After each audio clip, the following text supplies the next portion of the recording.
Ya sabemos entonces que el L vale 10 metros. Ahora, lo que vamos a hacer a continuación es calcular el perímetro de este cuadrado. El perímetro es la suma de los lados de esta figura, ¿verdad? De este cuadrado de acá. Con eso estoy trabajando.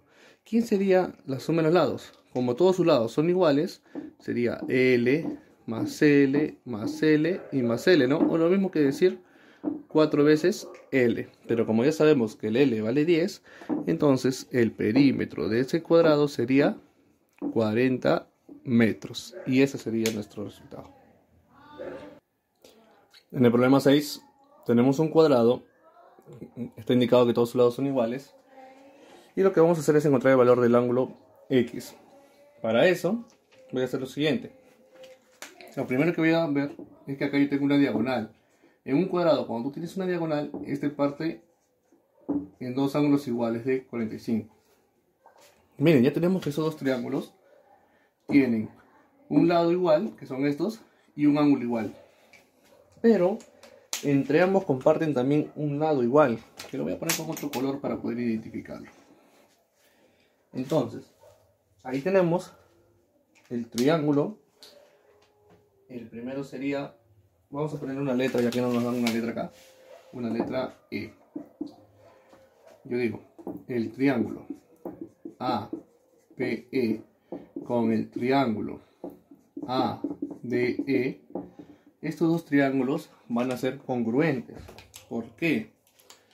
Porque tienen este caso, mira, lado, ángulo, lado, rayita 45, puntito. Acá igual, lado, ángulo, lado, rayita 45, puntitos. Y son consecutivos, entonces cumple esta congruencia, ¿no? Y ya sabes que cuando tienes que dos triángulos son congruentes, lo que pasa en uno le pasa en otro. Por ejemplo, acá yo tengo 30. Como todo es 90, este ángulo tiene que ser 60. ¿Y a quién se lo pone este 60? Al puntito. Entonces al puntito también se le debe poner por este lado este ángulo de 60, ¿verdad? Y eso lo podemos hacer de diferentes maneras. Ya podemos encontrarlo de diferentes maneras. Solo vamos a tener que pensar muy bien por dónde operar. Si trabajamos con las propiedades básicas del triángulo, vamos a demorar un poco más. Si trabajamos con las propiedades del cuadrilátero que todavía no vemos, quizás nos vamos a complicar un poco más. Entonces vamos a lo seguro. Este ángulo de acá, como también es partido por la diagonal, también sería 45, ¿verdad? Y tú te acuerdas cuando sumabas dos internos, te daba el externo. En este caso este sería 75, ¿verdad? Y ahora quiero que trabajes con estos ángulos. El 45 y este 60. Ambos son ángulos internos en ese triángulo ADE. Y te daría todo este externo, ¿no? Entonces yo diré 45 sumado con 60 es igual a X más 75. Yo tengo acá que 105 es igual a X más 75. Por lo tanto, el valor de X sería 30 grados. Esa es mi respuesta. Y en el otro problema vamos a ver algo parecido, mira. En el triángulo ABD, lo voy a poner por acá, en el triángulo ABD y en el triángulo CDE. Se cumple, mira, bolitas, beta, una rayita, ¿no? Bolitas, beta, un tronquito, vamos a decirlo mejor, ¿no? ¿Qué ocurre con esto? Ambos tienen la misma secuencia. ¿Cuál es la secuencia? Lado, ángulo, lado, lado, ángulo, lado. Entonces se cumple uno de los casos de la congruencia. Estos dos son congruentes. Si al tronquito se le pone un ángulo, por este lado también se le pone el mismo ángulo, ¿verdad? Entonces, supongamos que yo le llamo tita a esto. Y acá también tiene que ser tita, ¿verdad? En el triángulo del medio, el BDE es isósceles porque tiene dos lados iguales. O sea que acá también sería 70. Por lo tanto, este ángulo de acá es lo que me faltaría encontrar. Pero también lo podemos conocer. Como todo suma 180, este sería 40, ¿verdad? Y ya está. Miren, ¿eh? Si yo sumo este tita con este beta, dos ángulos internos me da un ángulo externo, que lo estoy marcando acá, ¿verdad? Entonces, tita más beta será 40 más beta. Si se van las betas, me queda que el tita entonces vale 40. Ese es por un lado. Y veamos ahora esto. En ese triángulo CDE, voy a trabajar con el ángulo beta y con el ángulo tita. Si yo sumo estos dos ángulos, me da el ángulo externo que está acá, que sería el 70, ¿no?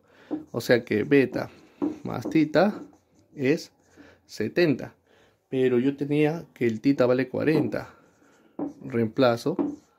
Y esto es 70. Por lo cual el beta me vale 30 grados. Y esa sería la respuesta del problema 8. En el problema 10 tenemos lo siguiente. Yo primero voy a ver este ángulo de acá. Todo este ángulo que está de negro me vale 2 beta más alfa. Entonces, estos dos suman alfa más beta, ¿no? Por ser internos, suman un externo que está acá. Y lo que me faltaría para completar todo ese ángulo solo sería el beta. Entonces, si yo analizo para los triángulos AB, vamos a ponerla con la letra D, para el triángulo ABD y para el triángulo CDM, entonces yo podría decir lo siguiente, ¿no? Que estos ángulos ya van a ser congruentes por el caso de ángulo, lado, ángulo. Ángulo, lado, ángulo, ¿verdad? Ángulo, lado, ángulo. Esos serían entonces los casos por el cual se demuestra que esos triángulos son congruentes. Y recuerda que lo que pasa en uno pasa también en el otro, ¿verdad? Entonces, para empezar yo voy a ver este 7. Si a esto se le pone 7, a este también se le debe poner 7, ¿verdad? Pero ¿cómo hacemos para calcular el AM y así obtener nuestro X? Yo también puedo sumar estos dos ángulos, mira. Son internos. Entonces yo diré que este ángulo sería alfa más beta. Y en el triángulo ADM se está formando un triángulo isósceles, donde si este es 7, este otro también es 7. Y con ello yo tengo que lo que me piden, que es el X, o el lado AC, es igual a 7 más 7, ¿no? Que sería 14. Y esa es nuestra respuesta, chicos.